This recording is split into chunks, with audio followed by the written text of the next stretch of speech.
I will never pretend to know, least of all understand, that which flawlessly harrows my mind of pleasantry.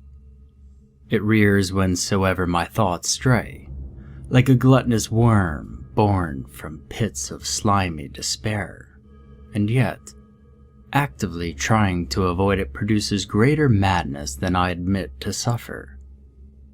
Even when eluded, memories haunt me with reoccurring smells and sounds of terrifying familiarity. How I have retained enough semblance of sanity to orchestrate words upon paper is beyond me. I am fortunate to be alive, though likewise vexed by waking nightly to my own screams, and agonized in days of contemplating my end. I both thank and curse any deity that may reign benign in heavenly places for the breath in my lungs, to remain among the living, like my sanity, cannot be promised anymore.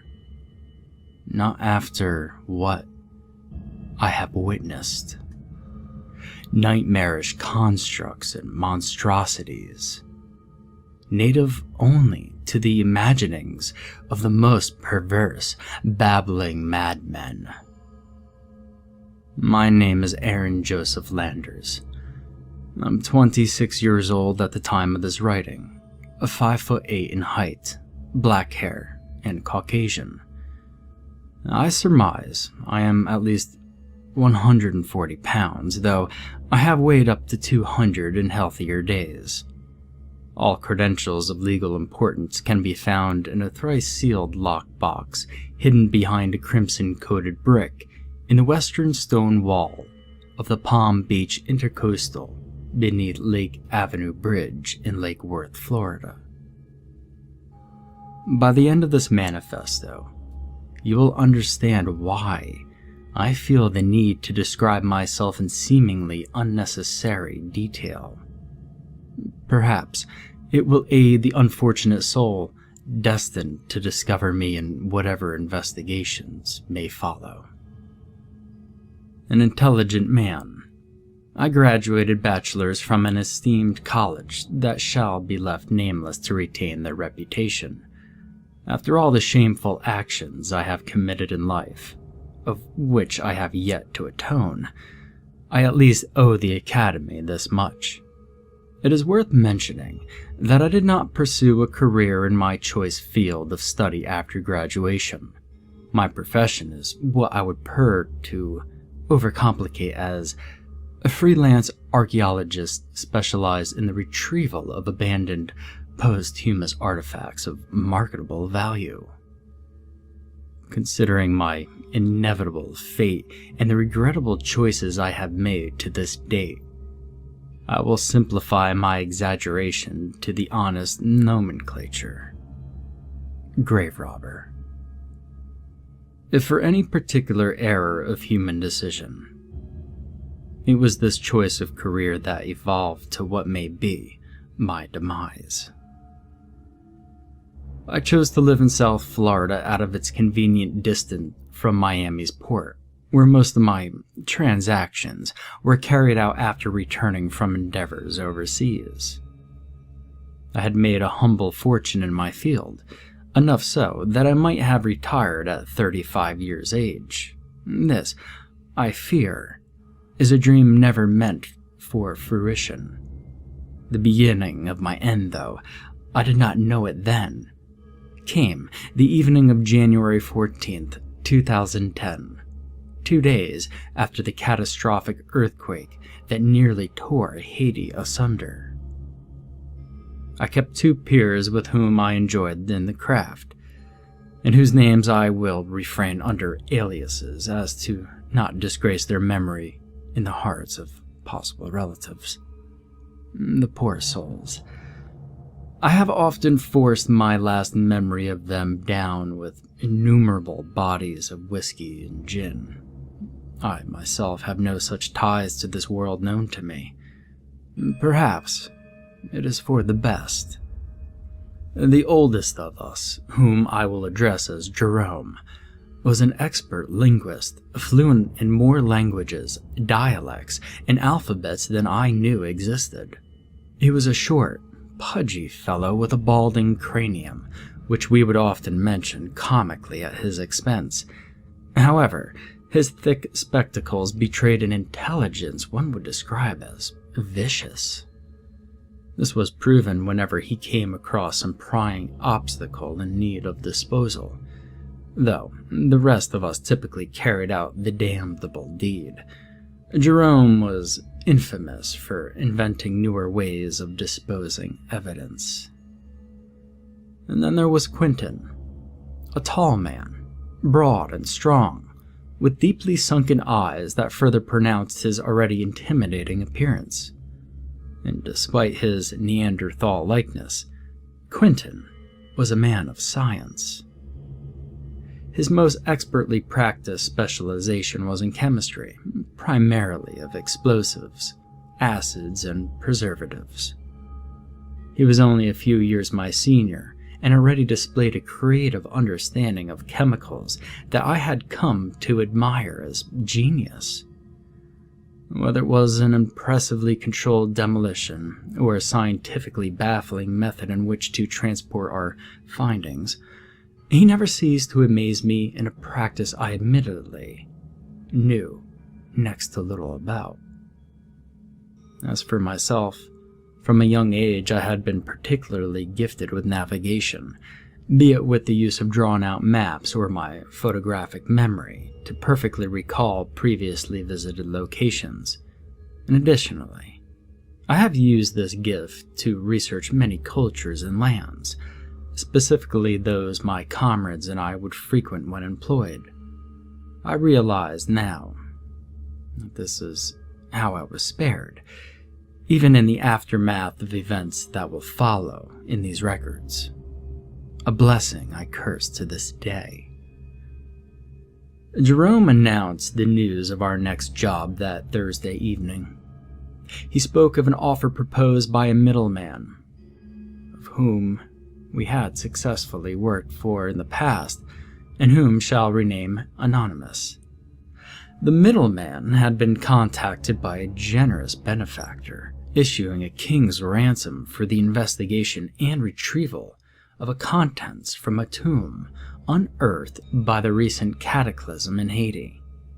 The site had been discovered by locals of Yacone, a coastal commune in Haiti's Quest Department. The finding was met with rumors of superstitious evils that spread like wildfire, when an eerie connection was made between it and the port town being the epicenter of the earthquake.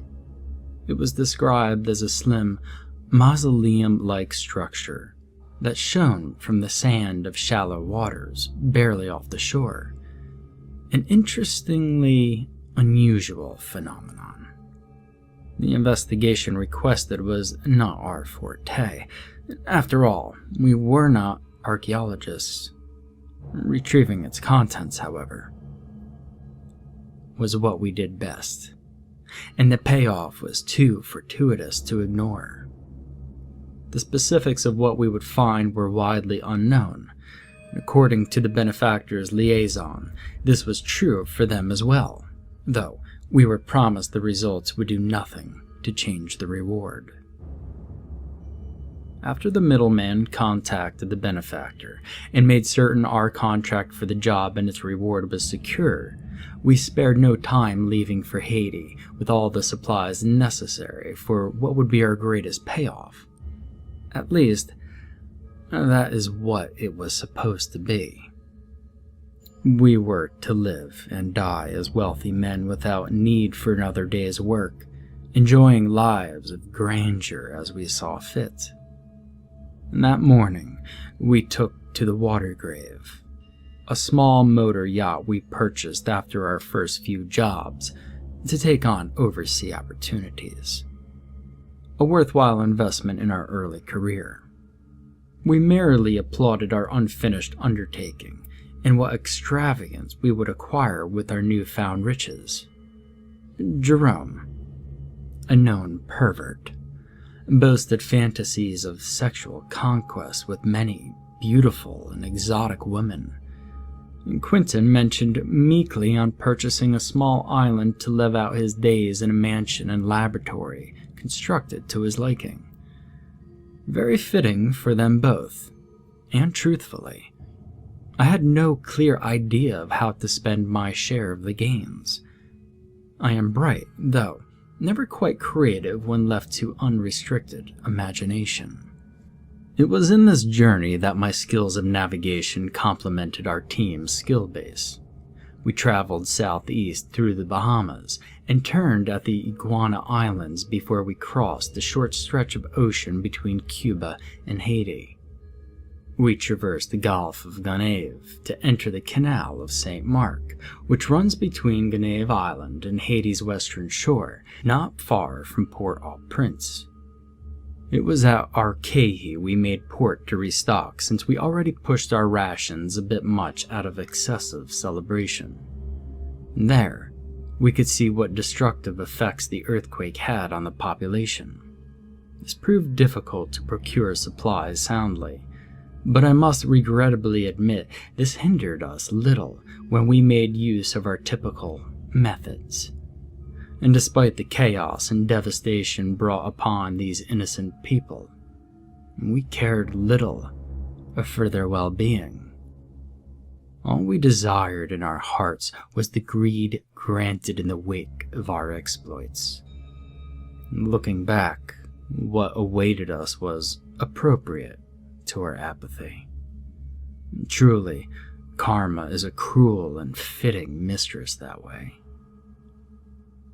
Nightfall approached by the time we refueled and resupplied, so we took what we could and continued south through Port-au-Prince Bay in a straight shot to our destination.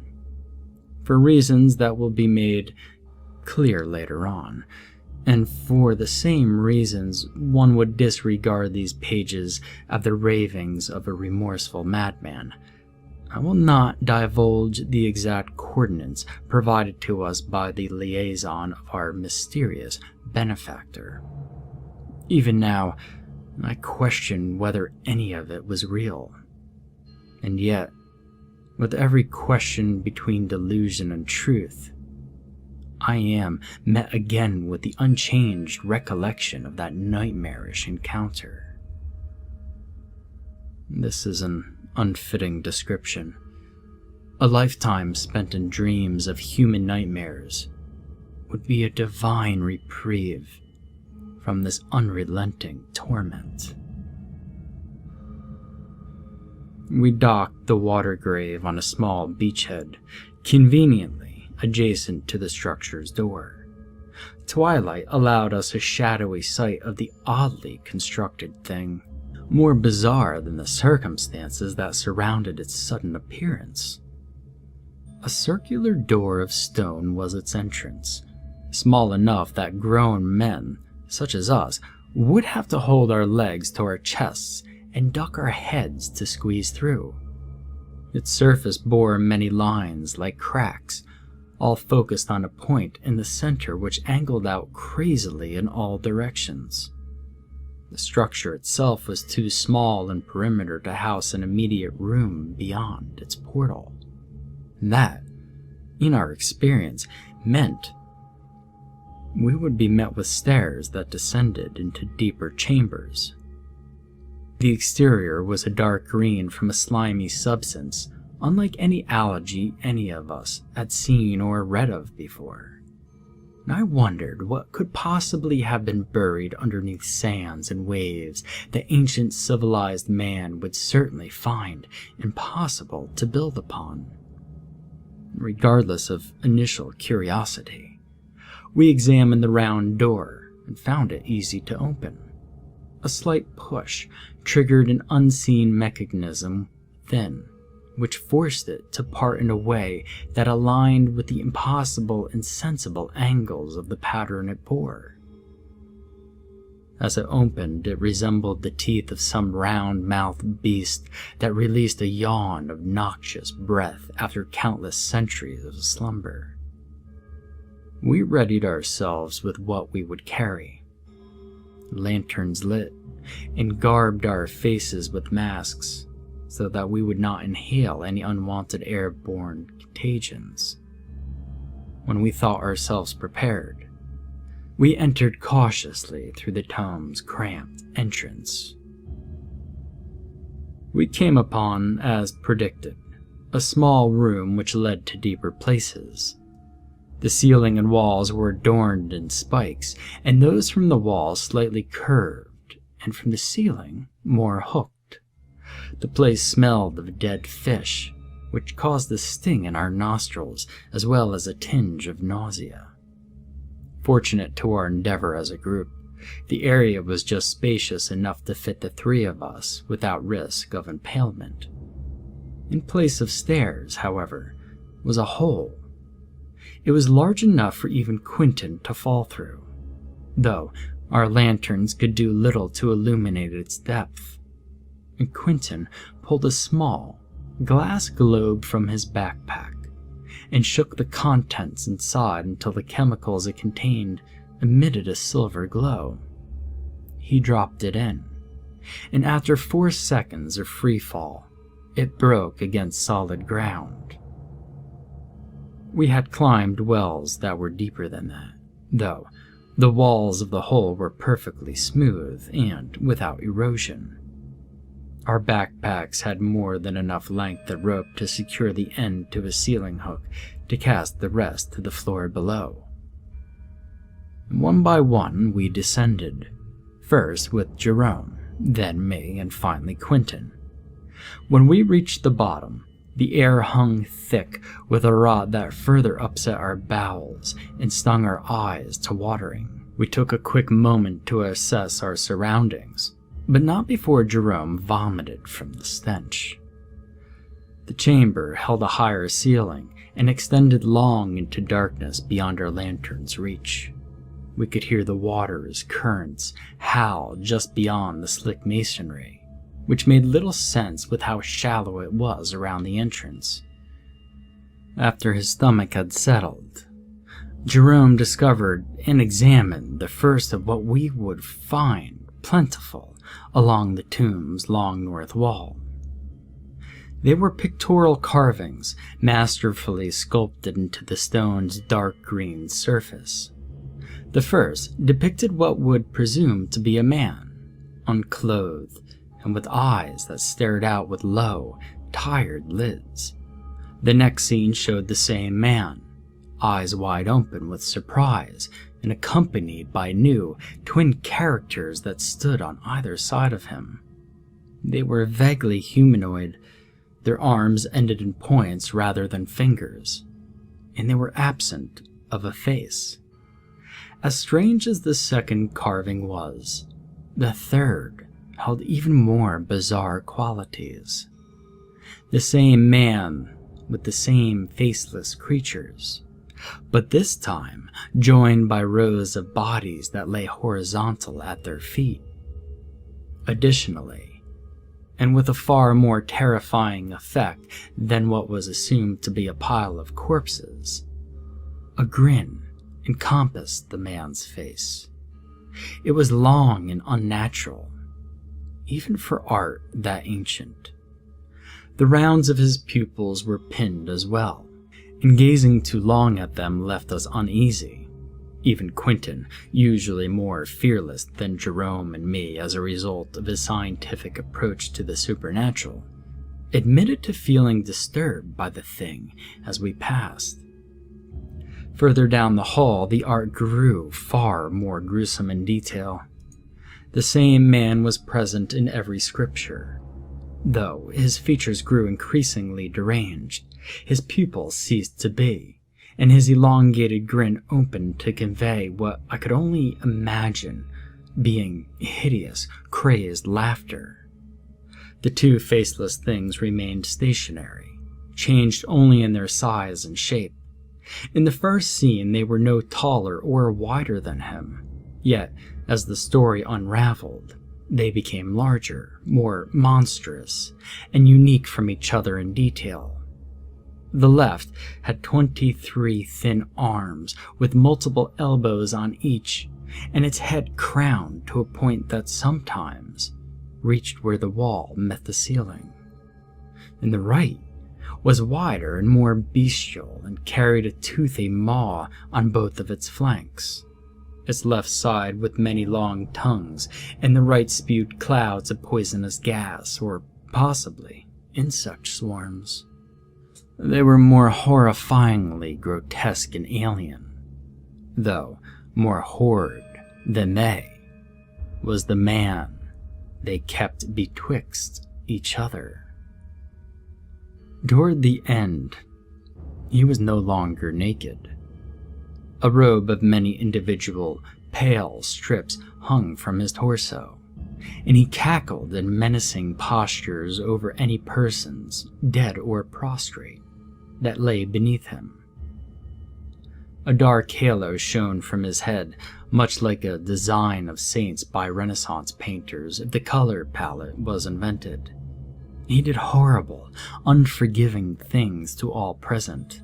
He impaled them on the limbs of his monstrous cohorts, mangled them with devices and methods unheard of in any recorded culture I have read, and drowned them in oceans of blood. Murder, torture, rape. He committed these things and scores more too vile for even someone like me to revisit on these pages.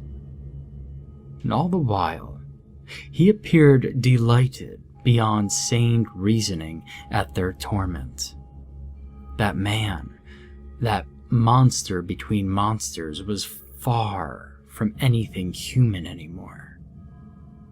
He was as a lord of suffering to all who stood in his shrieking wake.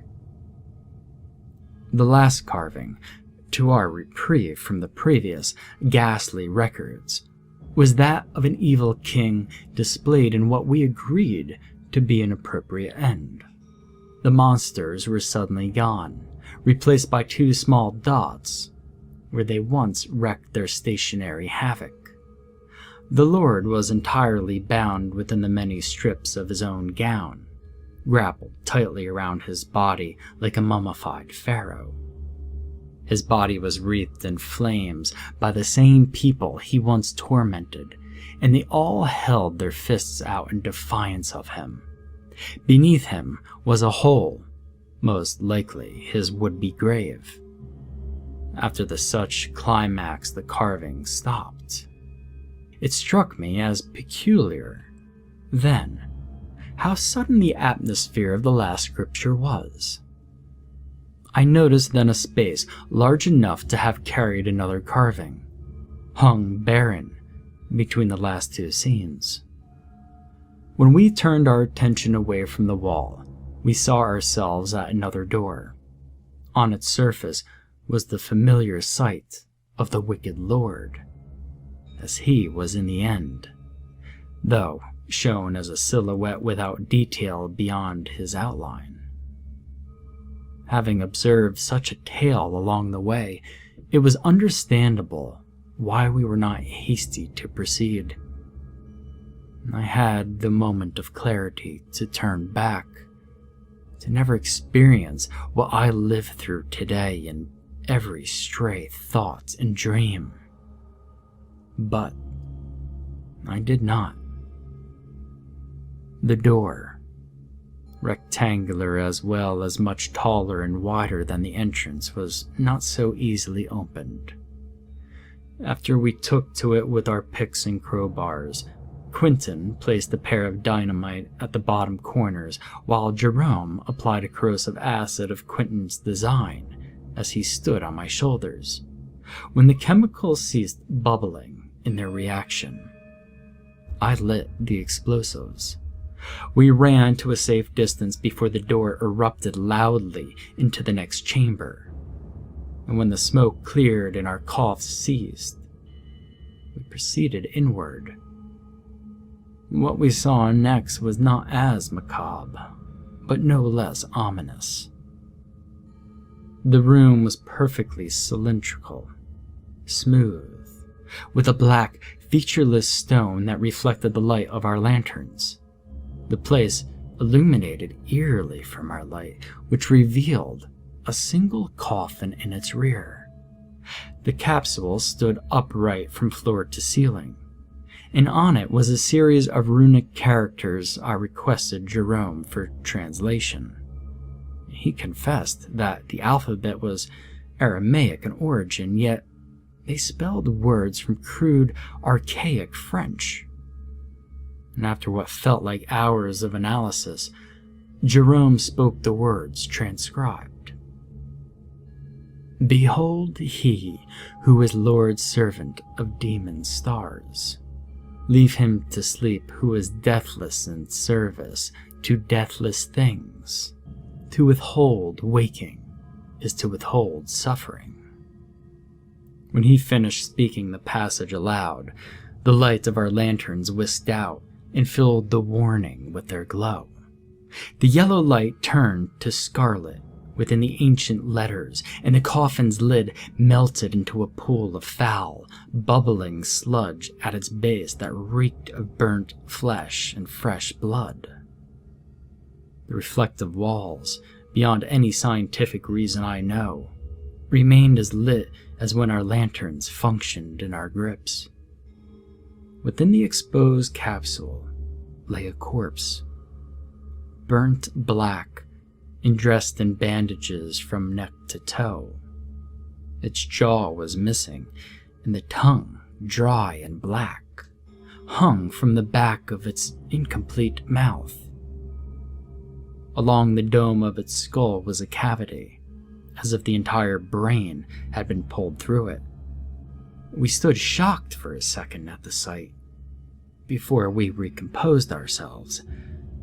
It was similar to the Lord from before, though clearly lifeless, and we saw no treasures to take that would be of interest to our employer, so we assumed that corpse was the prize he sought.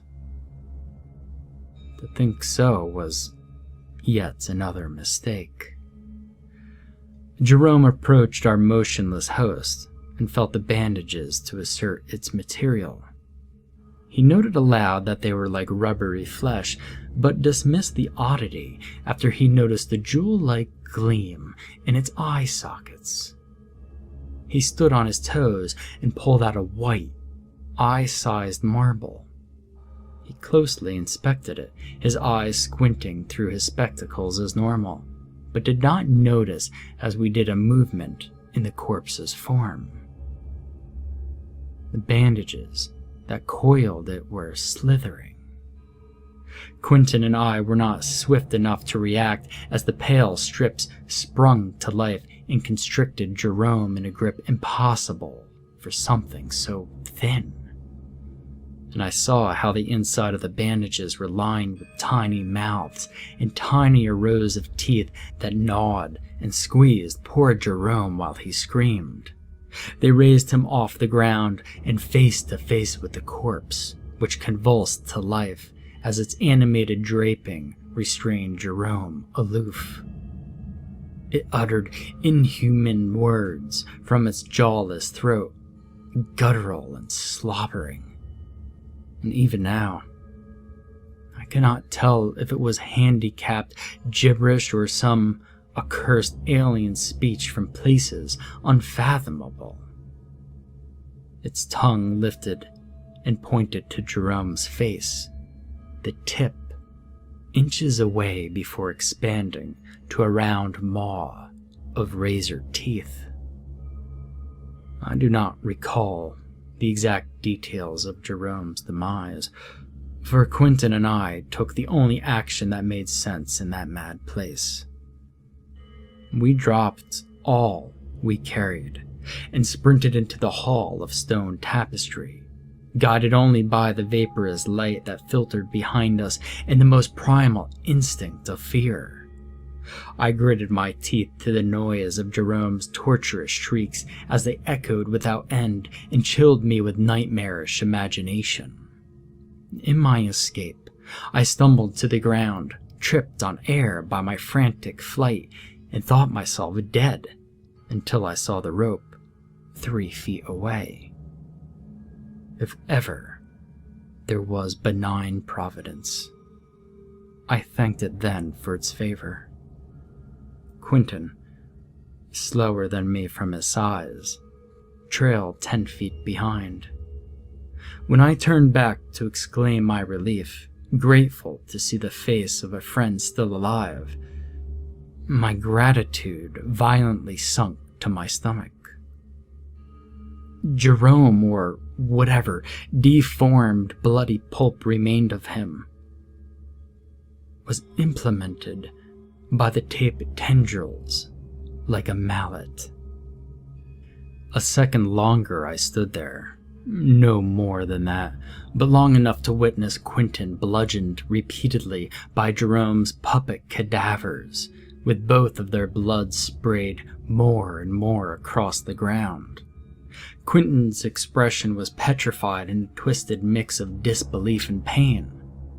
Not much further back from the charred corpse thing, from which the tape tendrils operated, shambled disjointedly towards us and spewed more unrecognized blasphemies in its advance. I scrambled feverishly to ascend the rope and sobbed as tears mixed with the blood on my face that splattered from my friends. I dreaded the idea to look back. I heard bones crush, though those exactly I could hardly guess. Quentin ceased his grunted cries, and I pray he was unconscious in those final moments. The macabre thudding continued to beat like a heart, slow and horrifyingly rhythmic. And so long as I heard it, I knew the creature preoccupied. It's selfish, I know, but fear is known to do that. The cramped, spiked lobby was a welcome sight. Adrenaline pumped heavily in my veins, and to avoid risk of life-threatening hesitation, I scrambled to the exit on all fours. I welcomed the salt air and breeze and loosened my mask to allow myself to vomit violently. Like an unlearned fool, I stared back at the mouth of the tomb. Perhaps it was morbid curiosity, or maybe my mind was clouded by the trauma. And regardless of what provoked such a lapse in reason, I saw there, sitting barely within the portal and hidden from the dawn, the monster's face of domeless, jawless frame, as it leered into mine with a lucid malevolence I could only describe as ancient and otherworldly. How could something, seen by my own eyes to walk so slowly, already be at my rear? It made no sense. But then again, what of this does? There was a lapse in memory between the sight of this hollow, rotted eyes and when I started up the water grave. I could feel it reach for me in that moment, though whether or not it actually did is not clear in my mind. The sensation was alike, at least, as though its mere desire to inflict suffering had limbs to butcher and destroy. My gift in navigation saved me then in my journey back to the United States. A presence of dread has lingered since, occasionally separate from the twisting memory of the thing. It is in those moments I think on the supposed deathless things, the so-called demon stars mentioned in the message of the coffin. A possible connection between the aforementioned and the alien beasts from the wall-carved scripture passed my mind, though I dismissed the idea for fear of discovering deeper madness. Whatever they are, they were not of this earth. And what is worse, according to the coffin's warning, is that corpse from untold times was in service to them. If the servant was something as wicked as that deranged lord, then what of the masters? And this question forces me to shudder away an answer every time. To this day I hide away in locations I will not mention, that I may spare anyone from wrongful association to me when I am found. I am plagued by the painful memories, Jerome's helpless cries, the traumatized expressions on Quentin's face, and our shambling, writhing pursuer. These and more flood my mind in flashes of unforgiving detail. My hair and skin, like my spirit, have grown disheveled in my voluntary seclusion. I know my end comes in the guise of morbidly familiar smells and sounds that are noticeably clearer each day.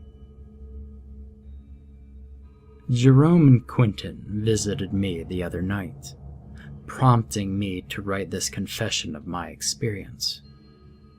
Their eyes were dug out from their sockets. Black tears flowed down their cheeks. Limbs mangled and bent in grisly angles. And worse still was their long smiles, ear to ear, as the man in the tomb's tale.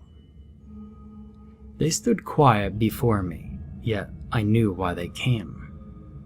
My friends awaited me, their eerie silence telling me my time to join was at hand. I have heard the squirming of the animated, fleshy bandages late in the night, so I know it comes for me. How and when, I know not. At the very least, despite my powerlessness to stop it, I have control as to where.